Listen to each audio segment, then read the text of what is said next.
We're glad you came. For all those people coming for the first time, we welcome you po dito sa Doulos for Christ. Family, pwede bang palakpakan natin yung ating mga first-timer?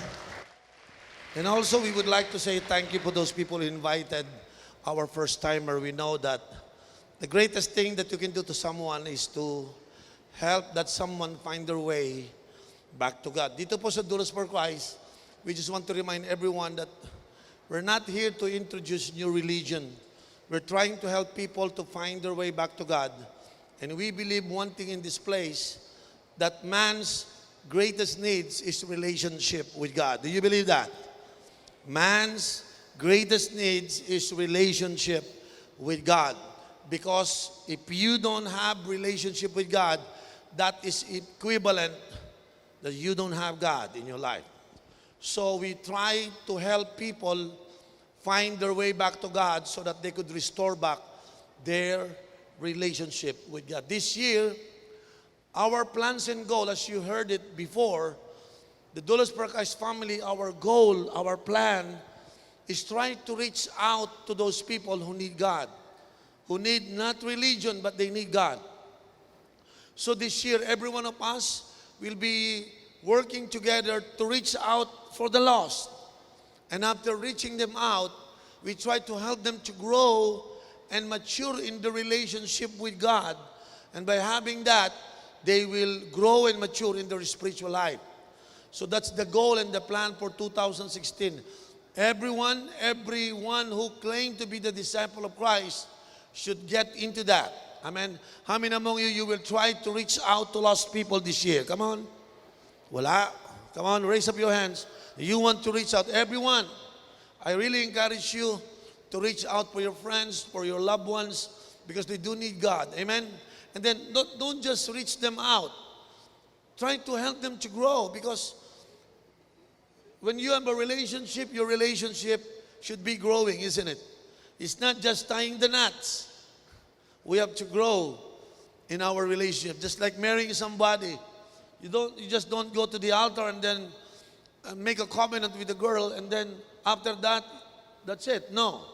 When you marry the woman, you need to develop more intimacy and relationship to that woman so that your marriage life will growing. The same with God. When you started having a relationship with God, we need to grow our relationship with God.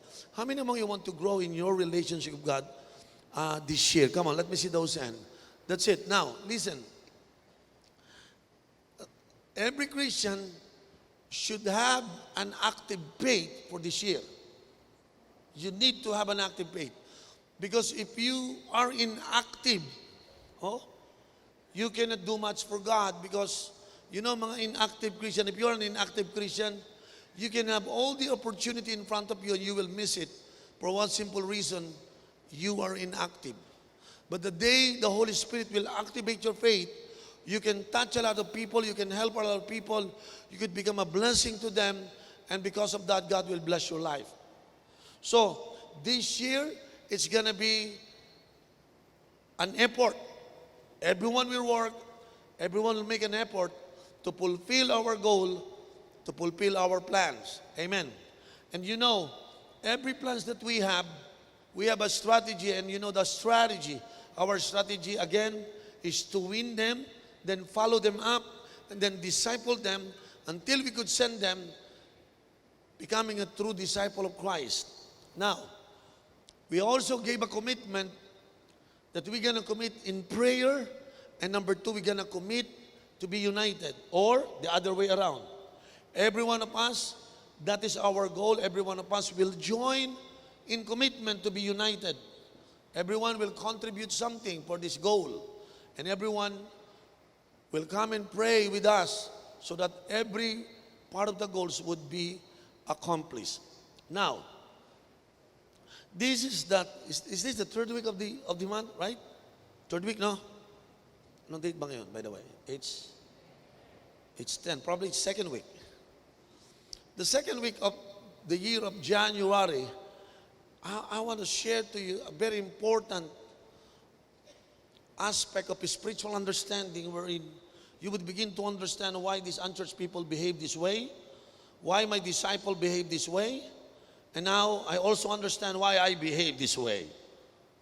I want you to open, okay, 2 Corinthians chapter 4, verse 4, as my starting verse.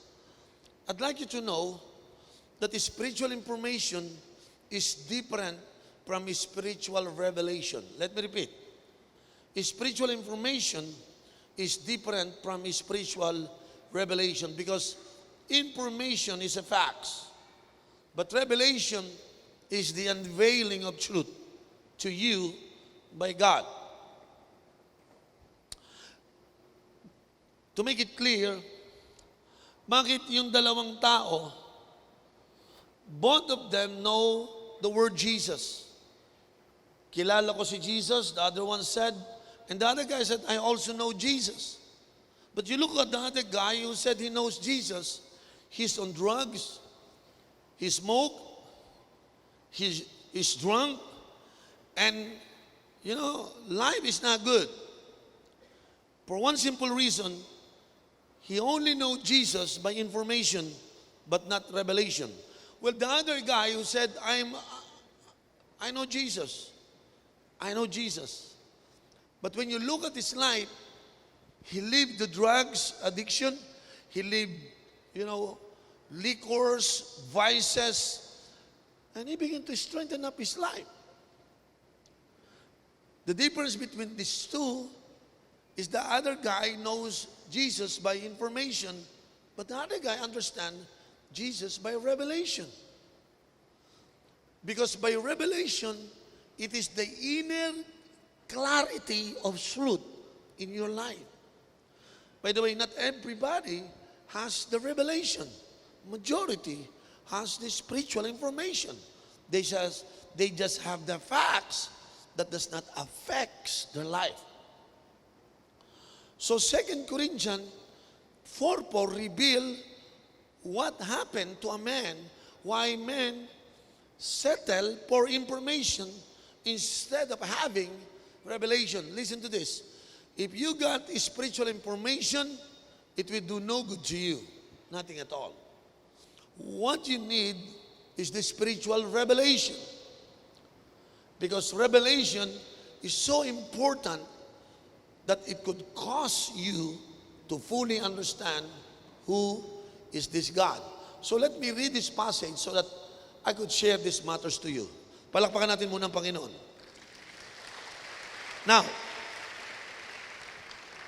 the God of this age, iyan po ang unang sinabi, has blinded the minds of the unbelievers so that they cannot see the light of the gospel that display the glory of Christ, who is the image of God. Now, we have to dissect this passage. Let me help you to do that.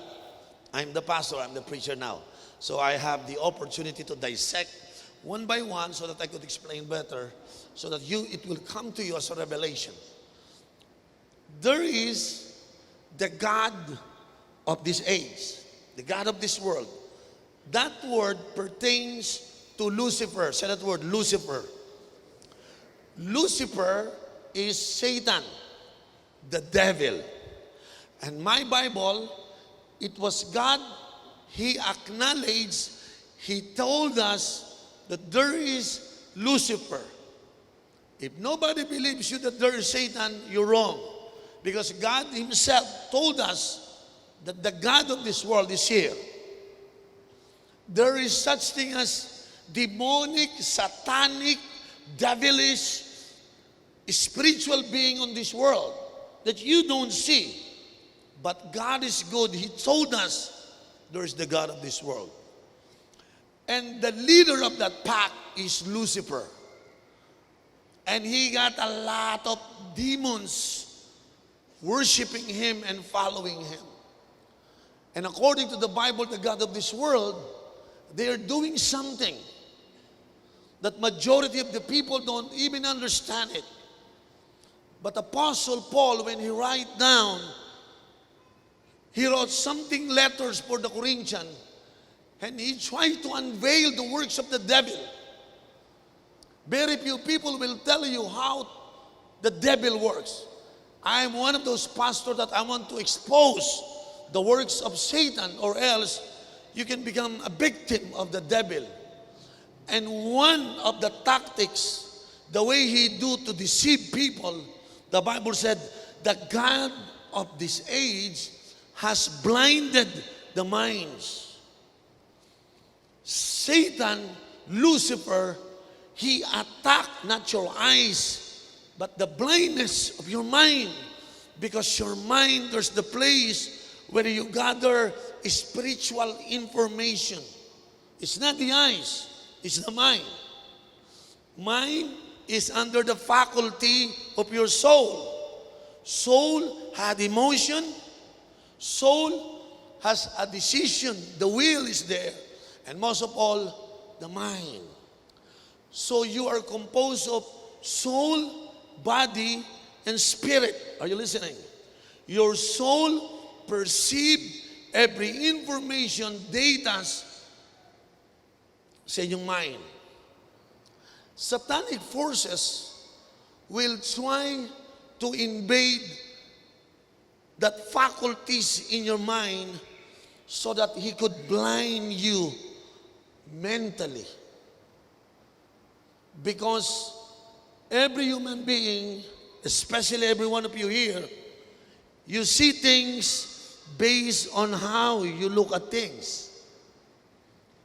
I used the illustration before that how come when every Filipino get into the forest and they were walking there by themselves inside the forest, they always say like this, tabi-tabi po, nuno sa punso. Di ba? Right? Ganyan ang mga Pinoy. They just have that thought in their minds that I might step over a dwarf. Or probably baka si Snow White nandito. Marami tayong mindset na tabi-tabi po, nuno sa punso. Pero pag ang Amerikano nagpunta sa loob ng the same forest, the same place, sabi ng Amerikano, nauna ulit yung Pilipino, tabi-tabi po, sabi ng Amerikano, ang daming furniture dito. The Americans see the opportunity and the Filipinos see the duwende. The same thing nakikita, magkaiba because the faculty of their brain and their minds have different outlook. Maglagay ka ng baka, dumating ang Indian, sabi niya, holy, holy cow, I worship you. Dumating ang Australiano, nakita the same cow at the same place, sabi ng Australiano, what a corned beef. Isa tingin corned beef, isa tingin Diyos. Dumating ang Pilipino, wow, bulalo, iba ho tingin. Why? Isa lang ang tinitingnan, iba ang nakikita. Because the faculty of their thinking interpret what they saw. Now listen to this. Pertaining to God, Satan hates God so much because he cannot win this battle because God is God and he is a trying hard copycat. So Satan, Lucifer, was so mad against this God and he cannot even harm God because he is God. So the only way to hurt God is to hurt those people whom God loves, and that is you and me. So what the devil is trying to do right now is, if I could kill and destroy and steal on this man, tabla na ako sa iyo, Panginoon. So Satan tried to attack God through us. I want you to know that before you were born here on earth, there is something inside of you that says there is God. Do you believe that? Sabi nung isang atheist, I don't believe God. He tried to convince people, everybody. You know, have you ever met an atheist? The number one belief that they have is the evolution. That man come from apes. We don't believe that. Because those are just creation of their own mind. But when I look at the Bible, my Bible is telling me that I am created by God. So, this Lucifer need to convince humanity that there's no God. or they can be like God, or they are better than God. Lucifer was motivated by pride. Come on, say that word, pride.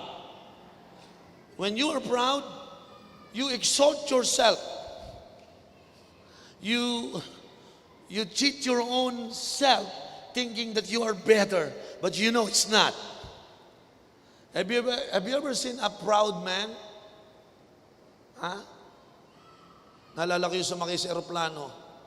Ayaw magpahalatang probinsyano. Pride eh. Sino may proud? Yung, nakakita na ba kayong probinsyano na proud? Sumakay ng aeroplano. So pagpagdating niya sa aeroplano,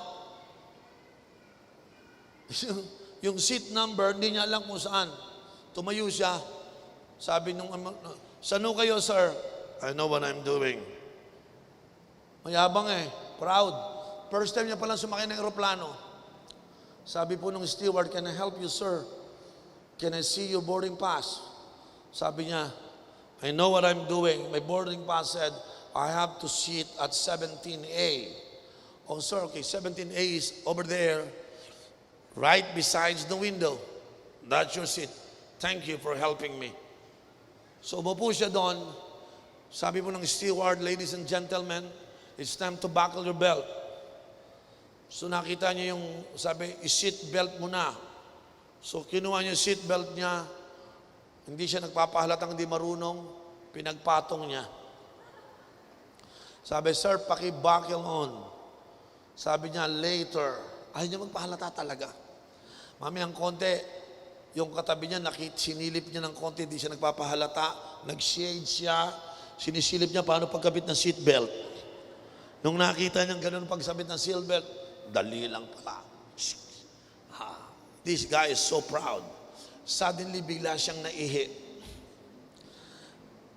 Sabi niya, saan kaya ang CR dito sa aeroplano? You know when you are proud, instead of asking question, you don't want to ask, isn't it? So, ihing-ihi na siya. He can't help himself. Until finally, sabi niya, where's the restroom here? Sabi nung katabi niya, I think it's just at the back, please. Doon lang tayo. So lumabas siya, hinanap niya yung sign ng CR, nakita niya, this is it. Pagtulak niya, may tao sa loob. At ihing-ihi na siya. At ang sabi niya, naku po, napupupo na ako at naiihi pa ako. Ba't ang tagal nung nasa loob? Alam niyo ginawa mo? Kinatok niya. Psst, pakibilisan mo, pakibilisan mo. Kinatok niya, walang sumasagot. Ihing-ihi na siya, yung paa niya nagkikriss-cross na, gumagano na siya. Because he's in trouble. Lahat pinipigil niya, iniipit niya, everything, he do everything para lang wag lumabas. Until finally, the door was finally open, and there was a very old woman came out. Ang sabi nung lola sa kanya, ang kulit-kulit mo. Hindi pa nga ako tapos, pinapalabas mo na ako. Bastos, ginanon siya. Napahiya siya, sorry po lola. Lumabas, gumagano'n pa sa kanya yung lola, umupo. Siya naman ang pumasok. Hindi niya alam kung paano pag-lock. Hinawakan niya, ito, nakuha niya. At ayun po, doon sa loob, nagpupo siya. Ay, salamat, sabi niya. Nakaraos din, nakaihi na ako, nakapupo pa ako. Nung matapos po siya, sabi niya, asan ang gripo? Hinahanap niya ang gripo. Bakit? Si Lola gumanti sa akin. Itinago ang tabo. Have you been to an airplane? Alam niyo po, galit na galit siya. Alam mo, pag proud ka, kahit hindi mo alam, pipilitin mong alam mo, di ba? Pinuksan niya ang pintuan, Nilabas niya lang yung mukha niya. Lola! Psst! Psst! Lahat ng tao tumingin sa kanya. Hindi kayo, si Lola. Tumingin si Lola at ang sabi niya, Lola, saan mo nilagay yung tabo? Sino sa inyo nakaranas na nun? You know, when you are proud, you will pretend you know everything. Amen po ba? Amen? Sino may kagagawan ng pride mindset? Proud, I should say proud mindset. In fact, the Bible tells us that there is a veil that keeps unbeliever from clearly seeing the gospel. In fact, the word veil, it blinded the eyes of the unbeliever. It means to hide something, to cover up, and to wrap around. So yung word that satanic forces is coming against you to blind the unbeliever, may kino-cover up siya sa'yo. It is important to realize that the unbeliever don't see the gospel because they can see it. There is a veil. There is a covering over their minds that prevents them from clearly seeing the light and the truth of the gospel. Kaya tayo mga Christian, God has given us a part to play in lifting this veil off their minds. Magtataka kayo po, no? Ito, my own personal experience. Ako po, nag-aral po ako ng architecture. So, gumraduate po ako bilang, supposed to be, kung di ako nagpastor, malamang arkitekto ako. So, meron po akong tinapos na pag-aaral. And then, 27 years na po akong pastor. Sa 27 years of pastors, hindi ko malaman kung nakailang preach na ako, ilang basa ko na yung Bible, bali-baligtad, pinag-aralan. Kaya I can preach at this moment. Okay? Probably because of my experience, I begin to be invited from different parts of the world. Imagine mo yung experience na naranasan ko, yung knowledge ng Bible na ito. Pag ako nagpipreach, pinagtatawanan ako ng iba. Pastor, layan. Di ba lang narespeto yung pastor? Parang feeling ng iba, mas marunong pa sila sa pastor. Wala yan. Alam mo, huwag ka basta-basta maniniwala sa mga pastor, kakwartahan ka lang yan. Narinig nyo na ba yun? Kukunin yung mga tithes dyan. Huwag kanya magsalita sila. Tanong mo, alam mo ba yung tithes? Napag-aralan mo ba yun? Nabasa mo ba sa Bible? Hindi nila nabasa. Pero sila kung magsalita, parang alam na alam. What makes them do that? Hindi naman nila kilala si Bishop Uriel kung ano life ko. They just feel bad about Bishop Uriel. Yan po na experience ko. So, then I find out this guy not even reached high school. So poor, don't have much education, at ang pinakamalayong narating baklaran. But pag nagsasalita, parang mas matalino pa siya. Pagdating sa Bible, sa akin, na ako'y 27 years na nag-aaral ng Bible, siya, hindi niya alam ang Bible, pero pag nagsalita, akala mo, alam na alam ang Bible. Bakit siya nagaganon? Because he was blinded. The God of this world blinded. And then, tingnan niyo po yung consequence nito. Ito kasi yung highlights nito no? Related to this concept, veil, yung salungat niyan, is revelation. So, isang information, isang revelation. Itong revelation po, this word is simply means off or away. If you look into this world, revelation means unveiling or uncovering. Don't you know that until the unbelievers have unveiling, uncovering, doon lang sila makakaranas ng revelations. Now, they won't. Hindi nila gagawin yan. Indeed, they can't understand the gospel. Because why? Because the veils prevent them from comprehending. Satan's goal is to hide the truth of the gospel in order to keep unbeliever. Hindi niya makita ang truth na ito. So listen to this. Kaya sinabi ng 2 Corinthians 4:4, the God of this world blind the minds of the unbeliever. Ang binablind niya hindi yung eyes, yung mind. Now, the reason I mentioned that because the word blinded in the Bible on this particular verse means to dull the intellect. Say that word, to dull the intellect.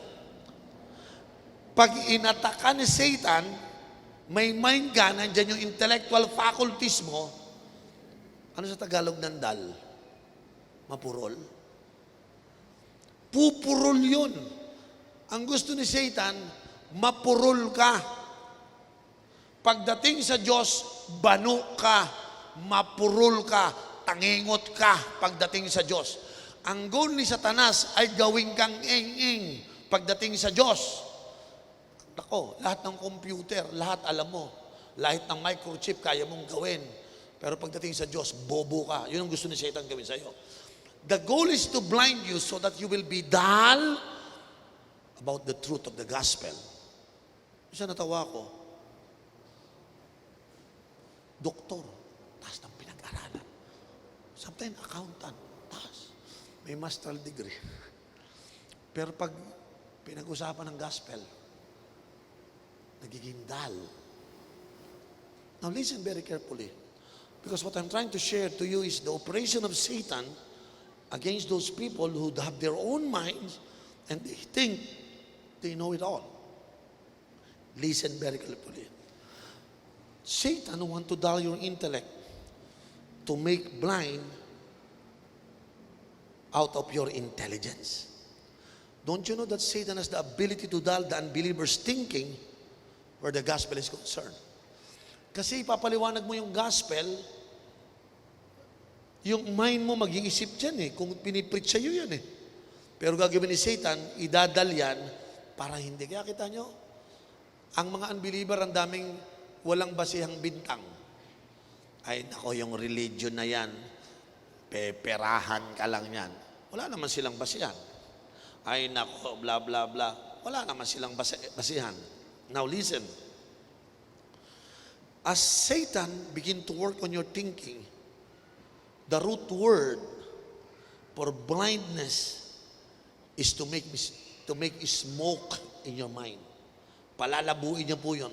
Therefore, the blindness that God is telling us here on this passage will be compared to a smoke screen that clouds or darkens the air to the point that a person cannot see clearly.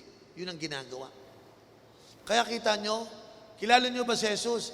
Amen. Sino? Cloud na. Oo nga, sino nga pa? Di ba?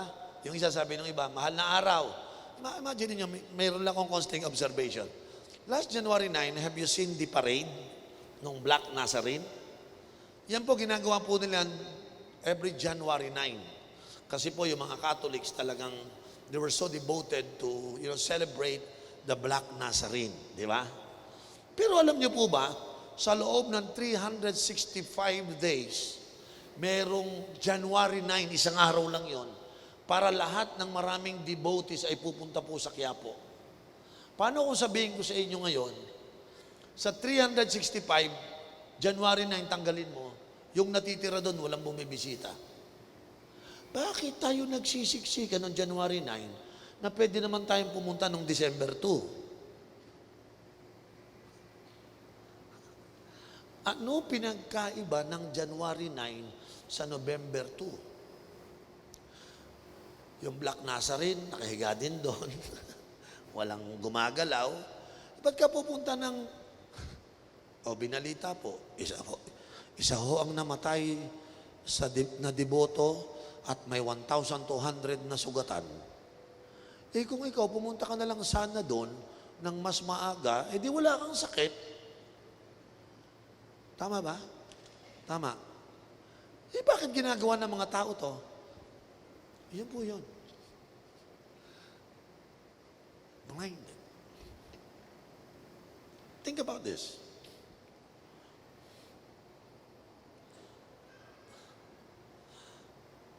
This word that is used for being high-minded, proud, or inflated with self-conceit is the word blinded. Binablind ka ni Satan so that magsimula kang magkaroon ng high-mindedness para magkaroon ka ng simulang pride at higit sa lahat, inflated self-conceit. The picture is that you would become puffed up like a smoke. Naaangat ang pananaw mo. Now, this blindness of the unbeliever to the gospel, we have to link this to the root of pride of Satan. So sa makatuwid yung mga tao, wala silang alam. Ang alam nila, the knowledge of this world, but they begin to reject the knowledge of God. So it's a battle between the knowledge of God and the knowledge of this world. At pipilitin nilang mas matalino yung the knowledge of this world compared dun sa knowledge of God. So kahit hindi nila alam ang kanilang ginagawa, they thought, they think, they behave. Their attitude, parang alam na alam nila. Nakadinig na po ba kayo sa mga taong alam mo ang mga religion, ano lang yan eh? Isa lang yan. Isa lang naman ang Diyos eh, di ba? Iba-iba lang siguro ang ating mga pamamaraan. Pero isa lang ang Diyos natin, di ba? May mga Diyos na sunog, tawag natin Black Nazarene. Meron namang Diyos na bata, ang tawag naman natin Santo Niño. Di ba? Iba-iba yan eh, di ba? Meron naman tayo manawag, meron naman tayo, iba-iba yan. Pero yan, isa lang yan. Ang Diyos lang ang mahal natin. Di ba? Sabihin mo, hindi. Ang yabang mo naman. Hindi mo ba alam na isa lang? Tanungin mo, saan ba source mo? Wala. Ako lang nag-iisip. O, liga, bigyan kita ng source, Bible. Ayaw. Because the mind of every human being, meron siyang personal self-conceit, pride, na hindi siya papayag na may mas matalino sa kanya. Ba't siya nagagano'ng attitude? Because it's the work of Satan. When you were blinded, you will become proud. When you were blinded, you have self-conceit. When you are blinded, you always think na yung minds mo is above anybody. Naku, kaya pala pag nagpipreach tayo ng gospel, mahirap silang maniwala. Bakit? The God of this world has blinded the eyes of the unbeliever. That's how it works. Now listen. Sinabi ko po na ang root niyo na yung pride at alam natin nagmula pa ito sa Garden of Eden. Kaya po, humanity's knowledge always believe that it is greater than God's knowledge. Supposed to be every knowledge that we have must be dependent on God. But man began to develop that we call independent knowledge. That we only look on our own minds and intellect to judge the truth. God is disregarded. Ganito na po ang iisip ng maraming tao. So they begin to think like, ang tao galing sa unggoy. Saan nila natutunan yan? My own research. Di ba? Tanungin mo, is the Bible included? No, Bible is not allowed. So you mean you try to develop your own knowledge based on research and all your hypotheses outside of God? Yes. Why do you do that? Because I know better than God. Hindi ko sinasabi, pero yun ang isip ko. Kaya pala ang mga tao ngayon, pag ini-introduce mo na ang Diyos, meron siyang reference na sarili niya, yung sarili niyang intellectual knowledge na galing sa pagkabulag, galing sa influence ng pride ni Satan. And now, God is subject to His knowledge. So ano ginawa natin? Nagsimula na tayo mag-develop ng sarili nating kaalaman. Ano ginawa natin? Aba, ang lalaki, dapat meron siyang kalayaang magmahal ng kapwa lalaki. Gawin natin batas na papayagan ang ating independence, ang ating freedom. So we begin to think na pwede ang lalaki sa lalaki mag-asawa. Now we begin to legislate pwedeng mag-divorce, pwede tayong mag-abortion, we legislate, pwedeng mag-asawang lalaki sa lalaki. Now, hanggang saan to pupunta? Baka one day magtaka na lang tayo after 10 years, nagpapakasal na ang isang babae sa Chihuahua. Karapatan kong magmahal at walang makakapigil sa amin ng aking Chihuahua.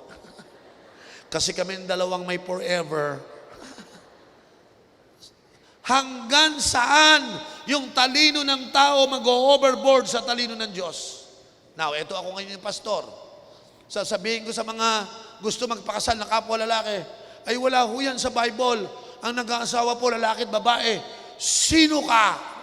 That's the pride right there. Because I am here to introduce the knowledge of God so that they would be set free from the blindness of the devil. Papalabasin nga, masama ang pastor. Hindi nila naiintindihan ang damdamin naming mga third sex. No, I understand. But you don't understand the basis of your truth. Because you now develop as a human being an intelligence outside of God. You understand what I'm saying here?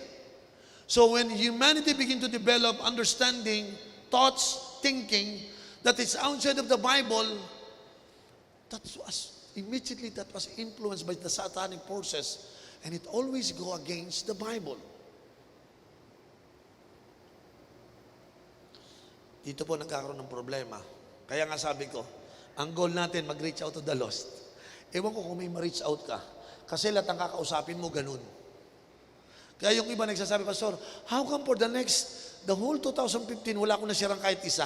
Lahat ng sinirang ko ayaw sa akin. Yeah, because nobody will believe you because they were blinded. Because they always think that their thoughts is higher than your thoughts. Ano ang sagot? Puntahan niyo po 2 Corinthians chapter 10, verses 3 to 5, so that we could understand this. Okay?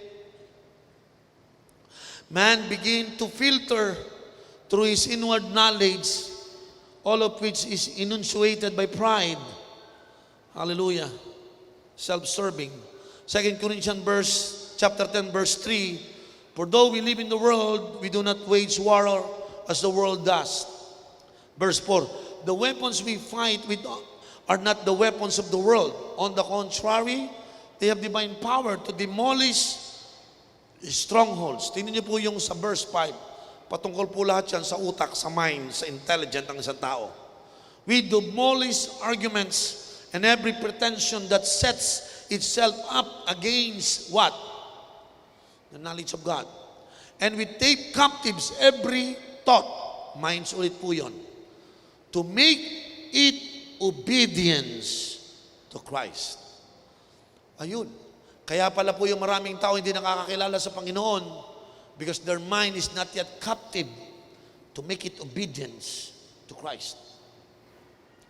Makakaranas po kayo ng maraming debatista, mangungontra sa inyong pangangaral, yung sincerity ng heart mag-share ng gospel, pagtatawanan ka, because that person is not yet captive so that they could submit their mindset to God in the way they think and they obey the knowledge of God. Ba't kayo narito ngayon? Kasi po kayo, captive na kayo eh. Ha? Kayo submissive na. Pag sinabi ni Lord, di ba may amen pa nga kayo? Di ba? So lahat kayong narito mga kapatid, na take captive na yung every thoughts na sa isip mo to make it obedient to Christ. Pero alam niyo ba kahit mga Christian, hindi sila obedient na ipa-captive ang kanilang thinking sa Diyos. And because of pride, sina-challenge nila. Bigyan ko ng illustration. Akalain mo itong babaeng ito, 10 taon ng Christian. She's been a Christian for the last 10 years and she got a problem of marrying somebody. So since she feel that nobody wants her, so she decided to do it on her own. Every time he reads the Bible is telling her that do not be equally yoked with the unbeliever. So she began to struggle because no one Christian want to court her. So how can I get married? So sabi niya, Lord, can I help you? What do you mean? Since nobody is, like me, can I help you, Lord? You know what, Lord? There's someone so guapo that he wants me. The problem is he is not a Christian. Lord, Can I help you? I just want to help her to become a Christian so that when he become a Christian, then we could get married. Sino sa inyo babae? Andito ba yung mga babae? Mga babae, ganyan. Pag nakakita ng gwapo, sayang pare, unbeliever, oh. Kung Christian na sana, pwede na yan eh. Pero may plano ako. Ayan. Lalapitan ng pastor. Sister, sino yung kasama mo? Kilala ko yun. Adik yun. Pero pastor, tinutulungan ko lang naman pong makakilala kay Lord. Sino yung babae ka nun? Ano ka mo? Kasi pastor, nakakaawa naman po kung wala mag-reach out sa kanila. Honest, crush mo ba siya? Opo. So ano ginagawa mo? Hindi po, tinutulungan ko lang po siya. Alam ni Lord ang puso ko. You see? Yung may nung babae na yon, wala pa yon sa 2 Corinthians 10:5. Hindi pa nakakaptive yung kanyang thoughts. Kasi nag-iisip pa rin siya ng mas mataas na kaalaman kaysa kay Lord. Ano sabi ni Lord? Huwag kang mag-aasawa. Lord, may mas maganda akong idea. Hindi ko naman siya mapakasalang kaagad. Kakaibiganin ko lang siya. Tapos, alam mo, Lord, magiging magkaibigan kami. Tapos, maboborn again siya. Di ba? Kailangan naman yun, Lord. Sino kakaunawa ng sinasabi ko? You know what kind of mind is that? Hindi pa captive. Hindi pa obedient kay Christ. Alam niyo, pag sinabi ni Lord, baw na yun eh. Ha? May lumapit siya yung gwapo. Nako, pasensya ka na gwapo. Wala ka. Sasabi ni Lord eh. Hindi ka kasama. Lumapit siya, hindi ka gwapuhan. Pero born again, sabi mo, Lord, ito yung according sa Bible eh. Tama?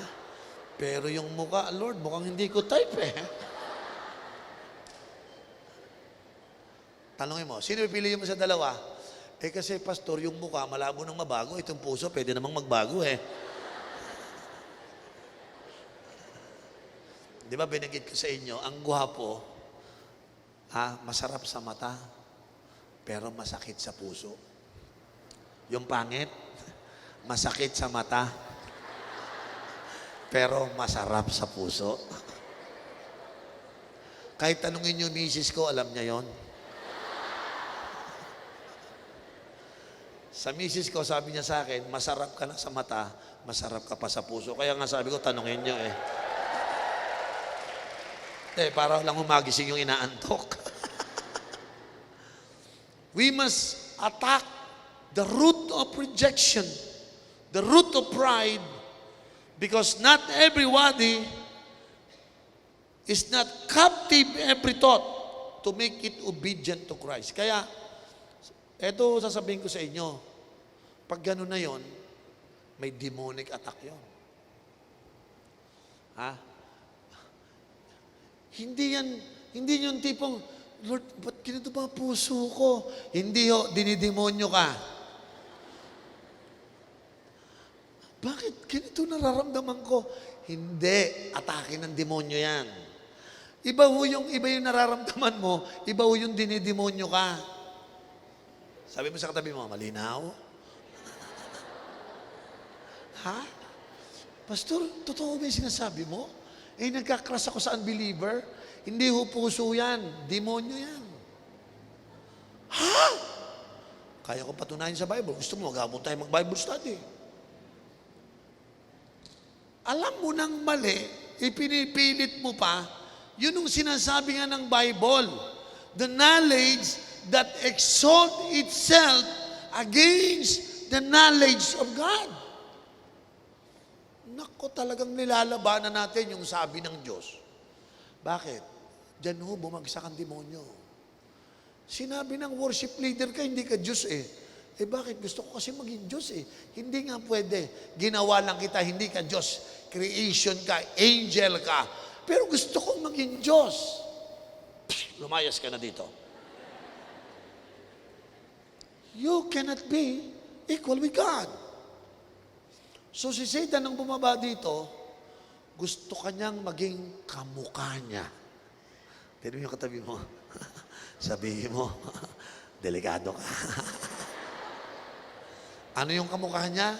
Gusto ni Satanas, yung utak mo, katulad ng utak niya. Yung mind ni Satan will never be captive under obedience to Christ. Taas yung kamay ng mga Kristiyano. Ligtas ka lang kapag nagdesisyon ka na, basta si Lord siya ang masusunod. Hindi ko nalalabanan yan. Amen? Amen po ba? Pag sinabi ni Lord na tithes, hindi ko nalalabanan yan. Eh sabi ng mga tao, nanakawin lang daw yung tithes. Sabi ng tao yun, sabi ni Lord, kung gusto akong pagpalain, magbigay ako ng tithes. Sino sa inyo ganon? Ha? Mas naniniwala ka pa sa kaibigan mo na hindi naman nagbabasa ng Bible. Nasubukan nyo naman bulungan ka na, ingat ka dyan sa pastor. Tinan mo, malaki natin yan, no? Makakinakain yung tithes na offering nyo. Siguro, ganun ang sinasabi. Pero alam niya ba yung Bible? Wala. Pero nakakapagtaka, mas naniniwala ka doon kaysa sa pastor mo. Bakit? Eh kasi nga po, kapag ang isip mo mataas na sa Diyos, lalo nang mas mataas pa sa pastor. Ulitin ko, kung ang isip mo mas mataas pa sa Diyos, lalo yang mas mataas sa pastor. Kaya yung ibang mga tao po, pag tumaas na po yung hangin, kaya sabi ko, pag bumili ka ng kotse, di ba nagpapahangin ka? Huwag mo ilalagay dito yung panghangin. Ang hangin, sa gulong lang ng kotse, huwag sa utak. Paalalahanin mo yung katabi, sabihin mo, huwag sa utak, sa gulong lang yan, sabihin mo. Hindi nilalagyan ng hangin ang ulo. Sino sa inyo willing yumuko sa Diyos? Taas yung kamay. Pastor, yuko ako sa Diyos. Pag sinabi ni Lord na ikaw ay ginawa ng Diyos, ginawa ka ng Diyos. Huwag ka maniwala doon sa mga teacher na nagsasabing, galing ka sa ape. Ako? Galing sa ape? No. Gawa ako ni Lord. Hindi. Mali yan. Tingnan mo sa buong faculty, lahat kami naniniwala kami. Galing ka sa ape. So, ibig sabihin, dahil lahat ng faculty naniniwala sa ape, maniniwala ka sa kanila. No. Lahat ng faculty, they exalt their knowledge against the knowledge of God. Yun ang ibig sabihin. No? Alam nyo gagawin nyo? Ready na ba kayo? 3 weapon na gagamitin natin. Sino gustong masibang yung mga nanay, tatay? Ha? Sino sa inyo may karanasan yun? Pastor, pag-pray mo, bakit yung nanay ko? Tigas. Hindi yung matigas yun, pride yun. Bakit? Their thinking is exalted above the knowledge of God. Sino sa inyo gusto makakilala nanay, tata at mga kapatid mo na parang nahihirapan ka? Pastor, parang ayaw maniwala. Sino sa inyo gusto nyo makakilala yung mga ka-office mates nyo, ka-classmate nyo, mga friends nyo, taas yung mga kamay? Okay, this year, makakakilala sa'yo dahil sa'yo. Amen? Paano gagawin mo? Gawin nyo ganito, 3. Number 1, prayer. Say that word, prayer. Number 2, okay, gawin nyo, praise and worship. Number 3, okay, meditations of the Word. 3 yan. Ano yung una? Prayer. Pag sinabi ko pong prayer, prayer intercessions. Okay? Pinapanalangin mo. Pangalawa, praise and worship. Pangatlo, meditation of the Word. Wala po akong ibang makitang paraan kundi panalangin. Prayer can make your life effective. Because when man pray, God works. When man pray, God works. But when man don't pray, man works. Sino sa inyo gusto makaranas ng himala, God will work? Amen? Manalangin. Alam niyo ba na tuwing morning, sino rito yung nakaranas na ng morning prayer sa kilometer 0, doon po sa tinatawag nating Rizal Monument. Yung mga nakapag-pray na doon, taas yung kamay. Yung iba dyan, grabe. Alam niyo ba itong araw na ito, kayo ng umaga, doon ako, nag-pray kami. We pray 40 days na pala. Sino sa inyo naka-40? Sabi ko nga madali kong malaman kung sino ang magiging successful dito. Madali. Tatanungin ko lang, ano mas marami mo sa prayer, absent o present? Sa 40, ilan na ang absent mo? Sabi niya, all of the above. Hindi ka nagpunta. Sino niwala pwede pang humabol? Paano ka i-bless? Diyos ko po. Paano maboborn again yung nanay tatay mo? Paano makakakilala yung gusto mong... May pasabi, the plans and goal is to reach out to the lost soul. Puro bulag yung i-reach out mo. Kaya nga sabi ko sa mga tao, pakiusap ko sa inyo, sino man nagpaplanong mag-save, mag-help ng someone to find their way back to God, I would really encourage you to pray and intercede. Amen. Bukas ng umaga, sino gusto mo magsimula? Ibalik nyo yung prayer life nyo. Paapuyin nyo muli yung prayer nyo. You cannot advance the kingdom of God apart from prayer. In prayer, that's the time you pull down the strongholds. In prayer, that's the time you demolish the works of the devil. In prayer, that's the time you bind Satan. Dapat si Satan ma-stop. Bulagin yung mga tao. Alam niyo ba, you are a product of prayer? You are a product of prayer. Nung ako po yung estudyante, merong mga Christians na nagpe-pray sa akin palagi. Tuwing may lalapit sa akin yung mga Christian, kasi classmate ko iba, Christian, tatapikin ako, Oriel, maraming nagpe-pray sa'yo.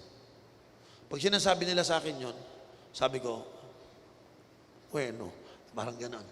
Wala ako, kasi ako, bago ako mag-drawing, nagchochongki muna ako nun. I'm on drugs lagi. So, pag sinisiran ako ng mga kaibigan kong Christian, tinuturo sa akin, puro revelation, tinatakot ako eh. Alam mo, yung mga ganito nangyayari sa revelation. Wala silang kalam-alam, pinagtitripan ko lang sila. Pag nagkukwento, wala akong kaalam-alam, yung seed na kinakwento sa akin, dinedemolish na, winawasak na yung mga thoughts na hindi pa captives and obedient to Christ. Alam niyo, one day, tumanggap na ako sa Panginoon. Lahat po ng mga kaibigan kong classmate na Christian, tumantuwa sila. Sabi, uy, si Oriel Christian na. Oo, tumanggap na si Oriel. Tumantuwa sila. Bakit? Ay, salamat. Yumuko na sa Diyos. Nawala na yung yabang. Tingnan mo yung katabi mo. Alam mo ba yung katabi mong Christian yun? Dati mayabang yan. Sino, taas yung kamay yung amin. Tama ka, Pastor. Ang yabang-yabang ko dati. Parang akala mo kung sino akong Kristiyano, hindi pala ako Christian. Sino rito yung namagising? Diyos ko po, akala ko Christian ako, hindi. Sino yung amin? Yung akala mo Christian ka, hindi pala. Taas yung kamay. Kasi po, hindi nga clear yung gospel sa'yo. Di ba, ang sabi mo, pag sinabing Christian, dapat, Christian ka? Oo. Pumunta ako sa PACC tuwing hapon. Oh, talaga. Bakit? Pag pumasok ka sa PACC, magiging Christian ka?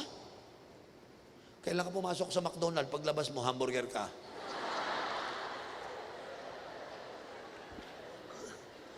No? Wala sa pagpasok sa building. You understand? Iba ho yun. Nagiging Christian ka, pag nagbow ka na sa Lordship ni Christ, sinuko mo na yung knowledge that exalt itself against the knowledge of God.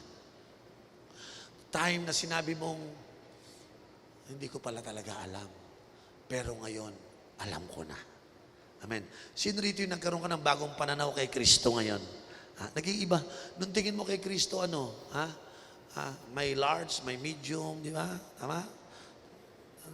Pag pumunta ka sa church, let's go, saan tayo pipila? Doon tayo sa medium, maraming nakapila sa large, di ba?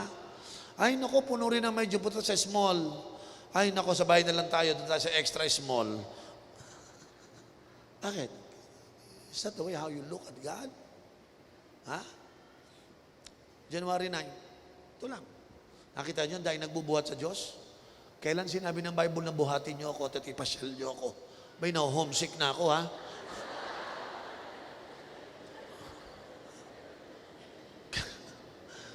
Ulitin ko, kailan sinabi ng Bible na buhatin mo ang Diyos? Alam mo nakalagay sa Bible, ang Diyos ang bumubuhat sa tao. Paano mo napalabas na binubuhat ang Diyos? Mas marunong kami alam namin yan. Let's go. The more, madaming tao, milyon-milyon. Nagpapabuhat ba ang Diyos? Tanongin nyo, ikaw na sumagot. Hindi naman siya binubuhat. Kasi yan, ano lang yun, parang gesture lang. O kaya nga may naipit, namatay eh. Saan ka nakakita ang worship na mamatay sa kaka-worship? Ang alam ko, ang mga tao nabubuhay sa kaka-worship. Amen? Sino sa inyo dito napako dahil sa kaka-worship? Wala? Why?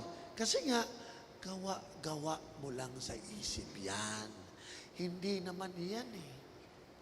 Ano yabang ng iba? I follow the Bible. Bakit? Sabi ng Bible, carry the cross. O tama, binuhat niya nga yung cross. Tuwing mahal na araw. Pero hindi niya nabasa yon, carry the cross daily. Ayaw basahin yung daily. Kung literal mo, ay di araw-araw, mahal na araw. So, hindi nga clear eh. Hindi clear. That's why, kailangan nating ipanalangin ang mga tao para maklear ang mind, makita nila ang liwanag ng gospel. Hallelujah. Amen. Ang pangalawang weapon na ginagamit ay ang praise and worship. Come on, say the word, praise and worship. Ha? Alam nyo, hindi natin makita na may kapangyarihan ng praise and worship. Well, pwede kong gamitin ng illustration sa walls of Jericho, kay Jehoshaphat. Sa walls of Jericho, umikot sila ng 7 beses, isang beses sa 7 araw. Yung ikapito, 7 ikot, sumigaw sila. The battle belongs to the Lord. Biglang nangyari yung the battle belongs to the Lord. Nag-plot down lahat ng wall of Jericho. Bakit? Dahil sa kanilang pagsunod, sa kanilang pagsigaw at pagpupuri sa Diyos, nawasak ang Jericho. Walang hand-to-hand combat. Praise and worship. Yung lahat ng mga sundalo, may dalang tambourine, may dalang gitara, may dalang tom-tom. Imbis na magpatayan, nag-praise and worship. Talo lahat ng kalaban. Kasi nga, may power ang praise and worship. Okay. Pero pag ang tao, mas mataas ang tingin niya, ang tingin mo sa praise and worship, nakukornihan ka. Hindi ka nakukornihan. You are so proud to worship your God. So yung mga tao ganito, pag pumunta sa church, yung mga katabi niya, talagang bukang-buka na yung kamay. Yes, God! Mga gano'n, di ba? Siya nakaganyan.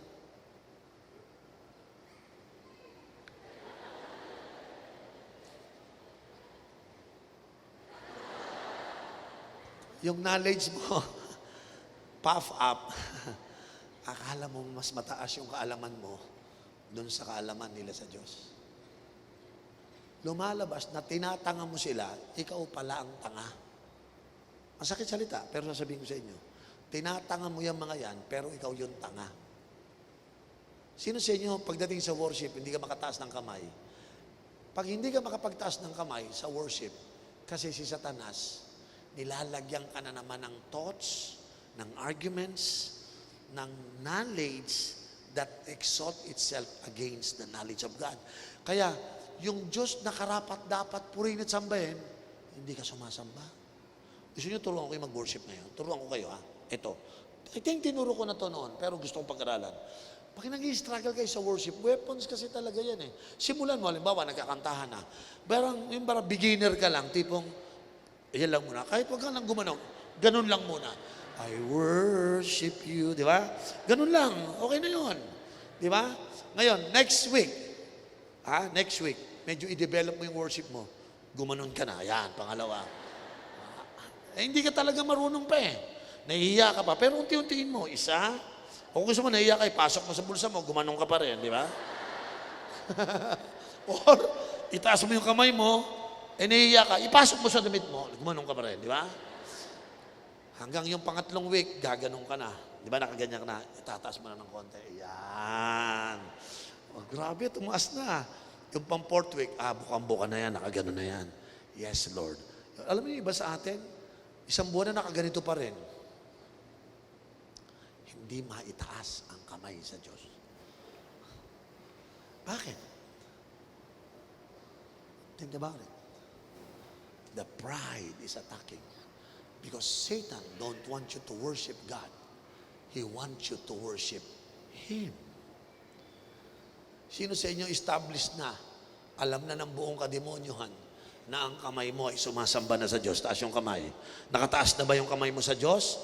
O nakaganong ka pa rin hanggang ngayon? Yung iba naman, hindi makasayaw, di ba? Di ba iba, pag nag-worship na kay Lord, nakaganyan lang. Ano yan, brother?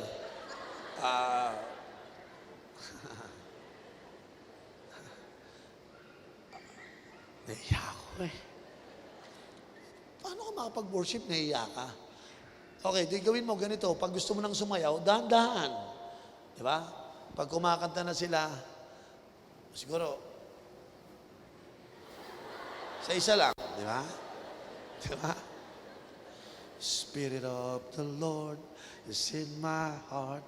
I will praise like David praised. Spirit of the Lord. Medyo ginaganahan ka na, dadalawin mo na, Spirit of the Lord. Yung iba naman kasi yung palakpak lang, ganito lang eh. Spirit of the Lord. Taasan mo naman ng konti. Tinin mo yung katabi mo. Naitataas na ba yung kamay niyan?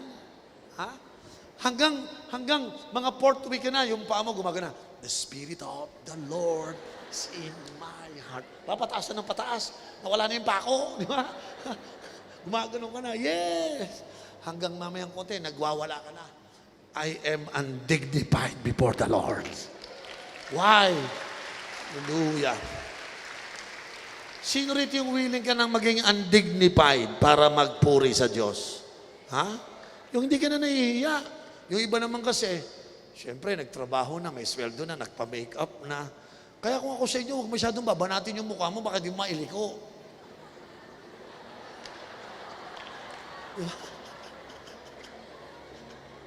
Yung buhok, kung todo ano. Kaya mamayang konti pag ba't di ka gumagalaw? Baka magulo buhok ko eh. Ba't di ka sumasayaw? Baka pawisin ako, tumulo yung makeup ko eh. Pero mo kung ano pinagagawa mo sa katawan mo para wag kang mag-worship. Kaya kung ako sa inyo, pag pumunta kayo sa church, huwag kayo masyadong parang magpa-passion show. At tinan mo yung katabi mo, di ba tamang-tama lang? Amen? Sino yung tamang-tama lang? Ayan, Pag nasa simbahan, iwasan nyo yung mga naka-short. Ano? Yung mga babae, minsan pag nagdamit sa nag-church, tapos yung mga labas-labas, yung mga village ba? Ay, village. Kasi flat naman, wala namang maipakita. Ang ibig ko sabihin, every one of us, let's be decent. Amen. Para pag nag-praise and worship kayo, handang-handa kayo. Tingnan niyo iba sa inyo pagdating dito. Akala niyo kantahan, part lang ng program. Sabi ng iba, mauubos din yan, mapapagod. Ay, salamat, tapos na ako. Di ba? Akala ko umiiyak. Sister, bakit? Natatouch ka ba? Ang tagal, pagod na ako.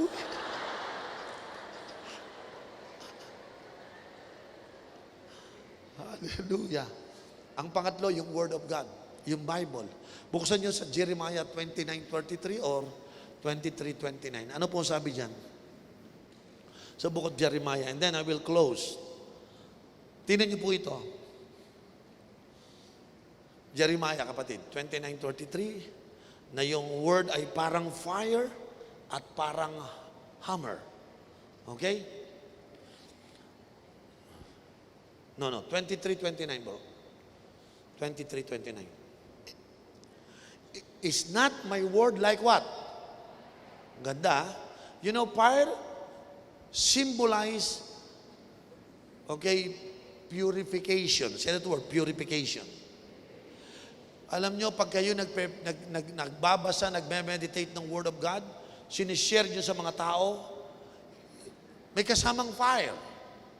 Yung mga thoughts na mayabang, pag binigyan nyo ng Word, nasusunog yung kayabangan, na purify.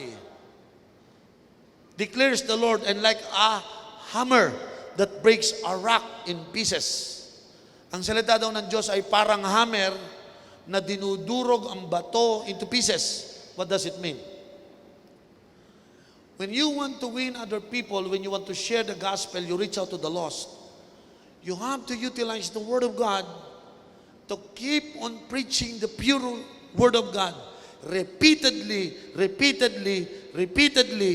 Alam nyo, sa totoo lang, kukuha ka ng isang maliit na stick, pukpukin mo yung hita nung katabi mo, isa lang, ngingiti yun. Pero gawin mga 1,000,000 pirasong ganon, iba na mararamdaman nun. Mamamanhid na ang buong katawan nun. Why? Sa isang palo, walang effect. Sa pangalawa, wala pa gaano. Pero pagdating ng pangatlo, pang-apat, pang-5, pang-10, 20 niyan, nagkakarak na sa loob inside. Ganun po yung power ng word ni Lord, na kapag tayo nagsishare, ngingiti-ngiti lang yun, pero ulit-ulitin mo. Sabihin mo sa nanay mo, mahal ka ng Panginoon. Tumigil ka, hindi ako magbabago ng reliyon. Mahal ka ng Panginoon. Hindi mo ako makukumbinsi, ako'y kandado, sarado. Mahal ka ng Panginoon. Tingnan nyo po, papasok yun. Pag wala ka na maiisip niya, mahal ako ng Panginoon. And then, madidemolish yung pride na yon. And then you will begin to see people are coming back to Jesus. Alam nyo, walang pinakamasarap na pakiramdam this year na makita ko kayo na maraming mga kaluwang laliligtas because you are able to reach out to them. But please, wag nyo munang gagawin ang pag-reach out until you pray. Manalangin muna kayo. I-pull down nyo muna yung mga strongholds. I-set captives nyo muna ang lahat ng thoughts under or obedient to Christ. Sino dito ready manalangin ng manalangin ng manalangin hanggat makita natin ang kasagutan sa ating mga panalangin? Amen. Huwag niyong kakalimutan, meron tayong pagtitipon. Ang goal po natin ng prayer is hanggang election, hanggang Mayo. Hindi pa tayo titigil. Pagdating po ng Mayo, malamang magpapahinga after the election. Because pinagpe-pray po natin ang ating election, ang ating economy. Pinagpe-pray po natin ang mga churches at higit sa lahat, ang revival sa ating nations. Paano na ang bayan natin kung walang mananalangin? If my people humble themselves and pray, sabi po ng Bible, kung ang mga tao ng Diyos ay mananalangin, I will heal their land. Amen? Naniniwala po ako, gaganda ang Pilipinas. Hindi dahil sa maraming magagaling na tao, no. But merong ng Diyos na gagalaw at kikilos sa Pilipinas. Amen? Sino po excited sa Pilipinas? Ha? Sino rito mga ngako, Lord, magpe-pray pa ako better than before. Amen? Sino rito yung magwo-worship ka pa better than before? You will love the Word of God better than before. Pwede bang tumayo tayo lahat mga kapatid? Hallelujah. Thank you, Jesus. Before I close, you know, this 2016 is a very challenging year for me. Because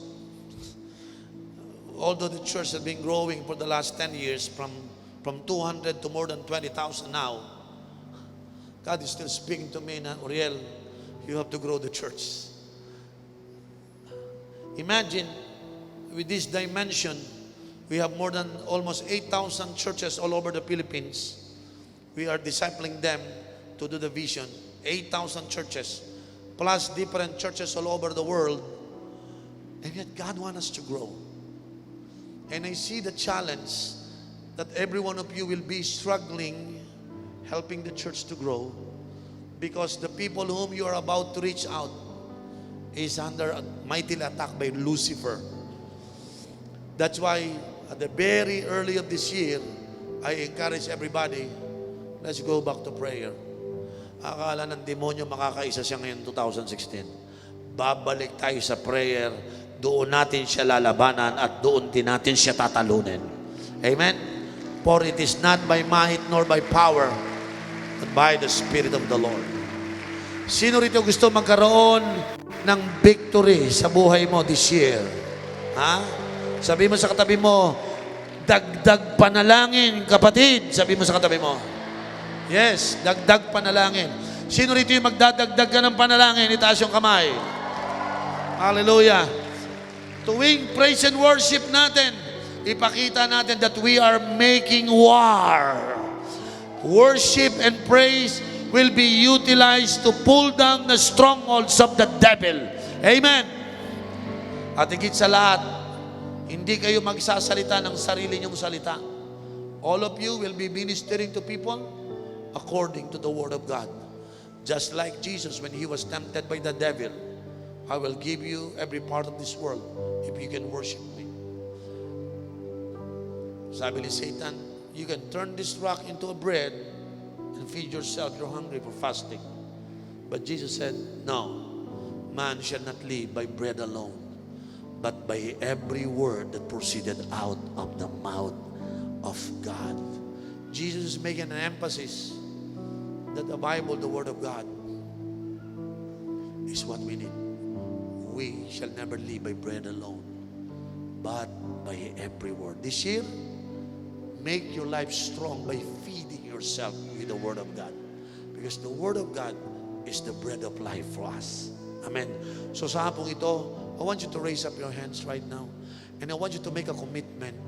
Sabihin mo sa Panginoon this afternoon, Lord, this year, I will accelerate my prayer life, Lord. Come on. I pray that God would reveal into your heart that you need prayer. Just open your heart and lips right now, your mouth, open your mouth, and make a commitment to God. Lord, this year is going to be a different year for me. This year will be a year where I will learn more to pray, Lord. Like the disciples, they never asked Jesus, Lord, teach us to preach, or teach her to teach, Lord. But they asked, Lord, teach me to pray. Come on.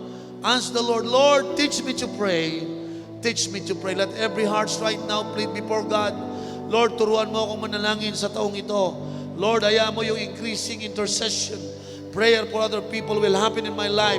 Lord, teach me to pray. Hallelujah. Thank you, Jesus. And today, I want you to learn the other form of warfare, and that is praise and worship. That out of the mouths of babes comes praise and worship.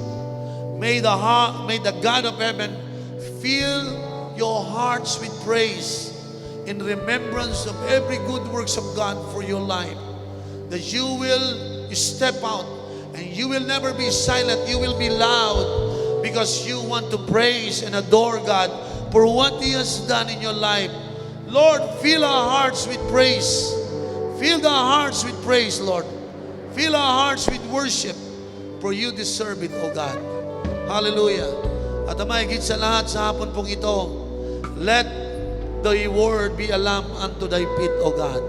Gawin mong liwanag sa aming mga lalakaran ng iyong banal na kasulatan, Panginoon. Lord, sa hapong ito, mangyayari, Panginoon, ang goal to reach out the lost and help them grow and mature in their spiritual life. Mangyayari, Panginoon, because through our prayers, worship, and the meditation of your word, you will make us strong, and we will never become a victim, but we will become victors for the glory of your name. So today, Father God, I declare that you're going to release this congregation this afternoon with strength in their heart because of prayer, worship, and the word of God. Release them, Lord God, conquering the nation for the glory of your name. We pray this in Jesus' name, and everybody said aloud, amen and amen.